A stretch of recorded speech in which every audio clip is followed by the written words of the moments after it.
Manchester United sauve sa peau en Ligue des Champions. Les Red Devils se sont qualifiés pour les quarts hier en battant l'Olympiakos 3-1. David Moyes, qui sauve son poste au passage, peut remercier Van Persie, auteur d'un triplé.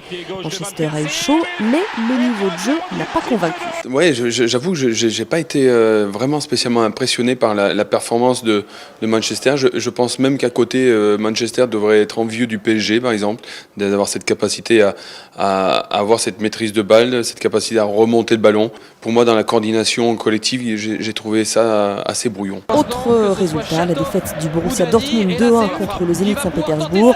Les Allemands sont tout de même qualifiés, ils avaient gagné 4-2 en Russie à l'aller. Dortmund et Manchester, futurs adversaires possibles du PSG en quart. Le tirage c'est demain à la mi-journée. Voici d'ailleurs tous les qualifiés, le Barça, le Real, l'Atlético, l'Espagne est en force. Le Bayern est là, tout comme Chelsea. Pas un seul club italien ne sera en quart cette année. Et puis du foot encore ce soir avec Lyon que l'on va suivre. L'OL vainqueur 4-1 au match aller à Gerland contre Pilsen et quasiment en quart de finale de la Ligue Europa. Yoann Gourcuff est dans le groupe avec un chiffre étonnant. Depuis 4 ans qu'il est à Lyon, il a passé un tiers de son temps à l'infirmerie, 465 jours cumulés d'arrêt de travail à cause de 10 blessures. En ce moment à Marseille, c'est l'un des sujets de conversation. Le club va-t-il être vendu? C'est un vrai serpent de mer. Eh bien, Margarita Louis-Dreyfus, la principale actionnaire de l'OM, a mis les choses au clair hier. Elle ne veut pas vendre. Elle a envoyé un communiqué sur le site du club. Les footballeurs ne font plus rêver les petits Français. Le journal de Mickey a publié le classement des personnalités préférées des 7-14 ans. N'y cherchez pas Zlatan, les footballeurs sont très loin. D'ailleurs, un seul sportif tire son épingle du jeu, c'est Teddy Riner. Stromae. C'est Stromae. Stromae. C'est Zaz. Teddy Riner.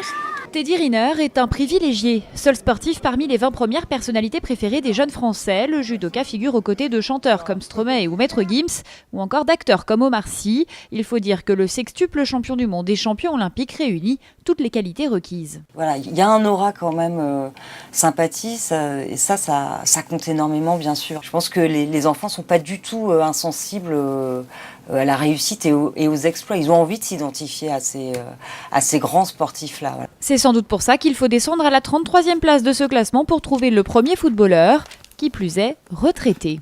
Oui, j'aime surtout Zidane. Zinedine Zidane. Zidane, présent dans ce sondage depuis sa création en 2003, est donc le seul à faire encore le poids face aux acteurs et chanteurs. Il faut dire que 2010 est passé par là. Et ce désamour existe aussi chez les enfants, bien sûr. En fait, ils ont suivi exactement la même courbe, on va dire, d'amour ou d'amitié que les parents. Pour être apprécié par la génération des 7-14 ans, mieux vaut donc chanter à l'image de Stromae, fort d'1 million d'albums vendus. Les sportifs devront patienter encore un peu. Parce que les sportifs, ils chantent pas. Et puis pas d'Euro de basket en France. L'année prochaine, la France qui s'était portée candidate pour remplacer l'Ukraine en raison de la crise que traverse le pays.